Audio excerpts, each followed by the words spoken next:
এক number meditation, প্রতিদিন ধ্যান বা মেডিটেশনের অভ্যাস আপনাকে অনেকটাই টেনশন মুক্ত রাখার চেষ্টা করে। 2 নাম্বার বিশ্রাম, টেনশন বা দুশ্চিন্তা থেকে মুক্তি পেতে বিশ্রাম বা ঘুমের কোনো বিকল্প নেই।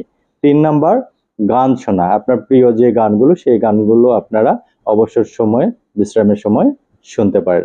নাম্বার 4 ব্যায়াম, এটি অত্যন্ত গুরুত্বপূর্ণ একটি অংশ। খুব টেনশনের সময় হালকা কিছু শারীরিক কসরত বা শারীরিক ব্যায়াম করেন, দেখবেন অনেকটাই মেজাজ ফুরফুরে হয়ে গেছে।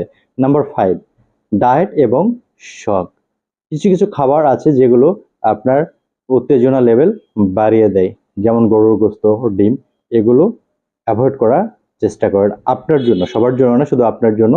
এবং আপনার শখের কোনো কিছু কেনাকাটা, বাজার বা একটু ঘোরার চেষ্টা করেন, দেখবেন টেনশন অনেকটাই দূর হয়ে গেছে।